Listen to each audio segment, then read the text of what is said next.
This country belongs to all of us as Kenyans.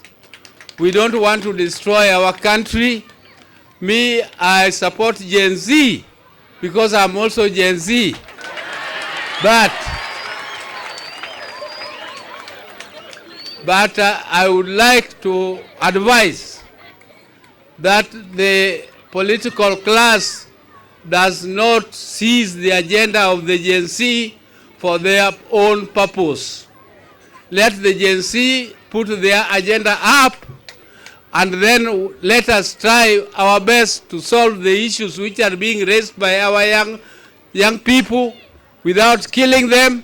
We don't want our people to be killed, and me, I cannot support the loss of life. I also cannot support loss of property. But what we must support is democracy. We must realize that in a democratic system, there are elections which come every 5 years.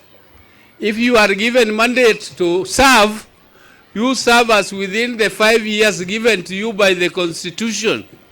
If you fail to serve well, the people will come up and defeat you in an election with proper arrangement for replacement. And that replacement must include proper agenda, how we are going to deal with the issues which you have failed to solve.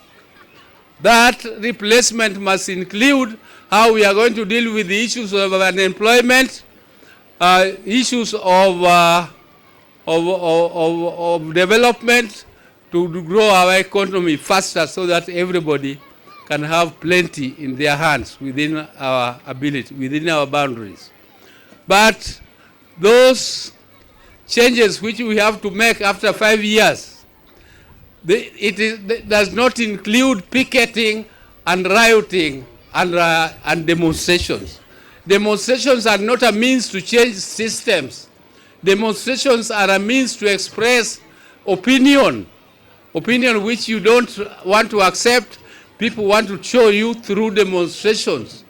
But we should not use demonstrations as a means of changing. How, when you say you want to go and occupy State House, under which provision in the Constitution do you want to go and occupy State House? Under which provision of the Constitution? Let us not break our country. Let our country be peaceful, because it is through peace that we shall achieve development, and it is through peace. And it is not beyond us to have war. We have wars in the Congo. We have wars in South Sudan. We have wars in Somalia here. And if we are not careful, there is no reason why we cannot have that war here in Kenya if we don't treat our country with proper sobriety that we require. We have started a digital hub here. This digital hub which we have started here is one of the things why people call me youth leader, because we think of the future. The future of this country is digital. The future of Kenya is digital. And those who are still thinking P.O. Box are actually out of date. Me, I'm not out of date, and I want to not to be out of date.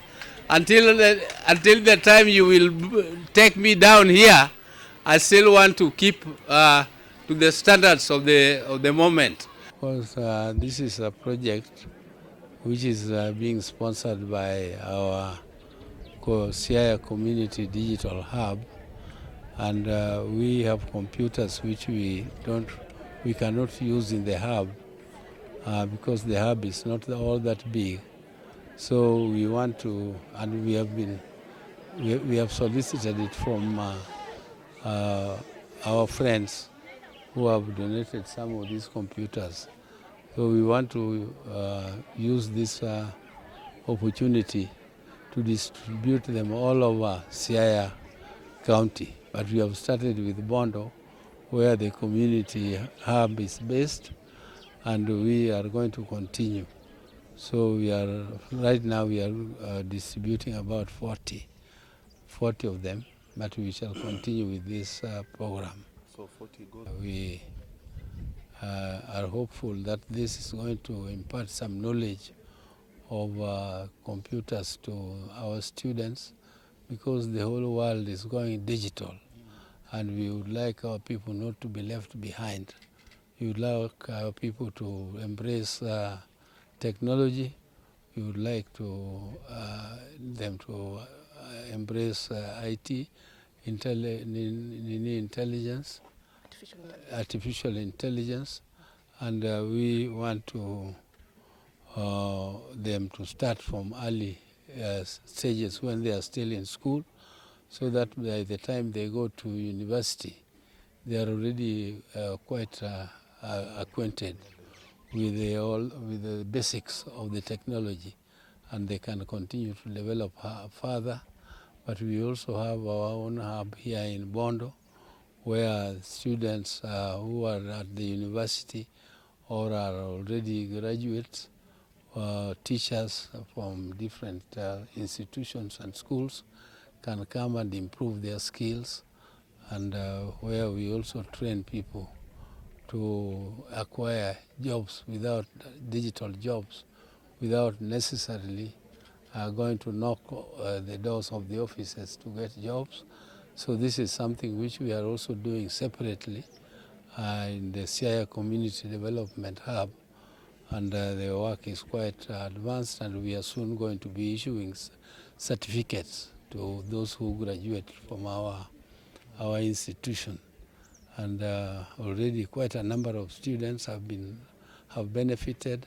I have sponsored personally more than 100 students from my pocket, and I'm pleading with other Siaya people to emulate the youth leader and also sponsor some students to come and improve their technical and digital skills in our hub, but we also want to encourage people to move on that line. So this is the passion I have.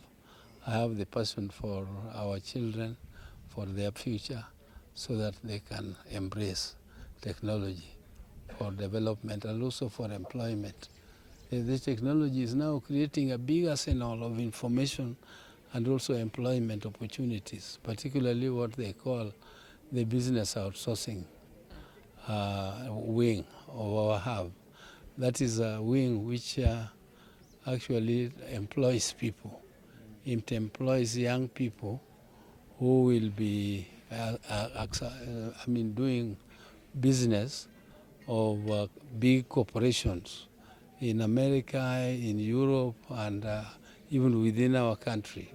These big corporations who want to concentrate more on their core businesses, but they don't want to do businesses which are peripheral, like human resource management and so on.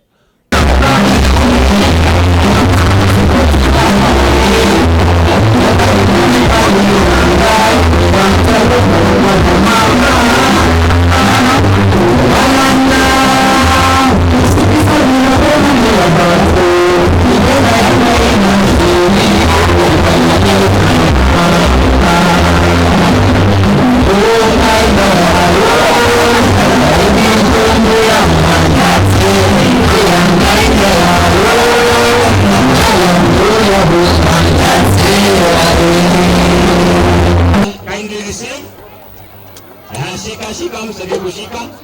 Wapi makofi wewe? Wapi makofi? Piga makofi wewe. Thank you so much. Thank you so much. Haya, tumalize.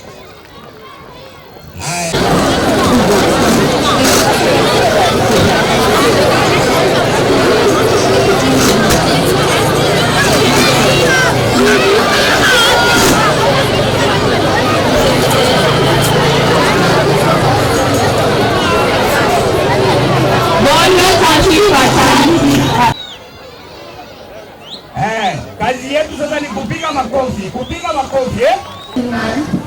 Full of vigor. Developments kibao. Fadhila nyingi. Empathy tele. Leadership skills nazo nyingi. we want to welcome them to perform for us a very good presentation. Relax and enjoy.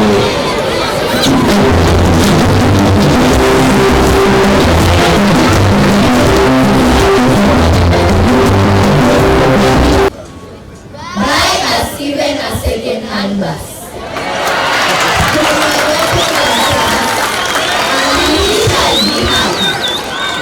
When we grow up, we want to be like Dr. Oburu Odinga.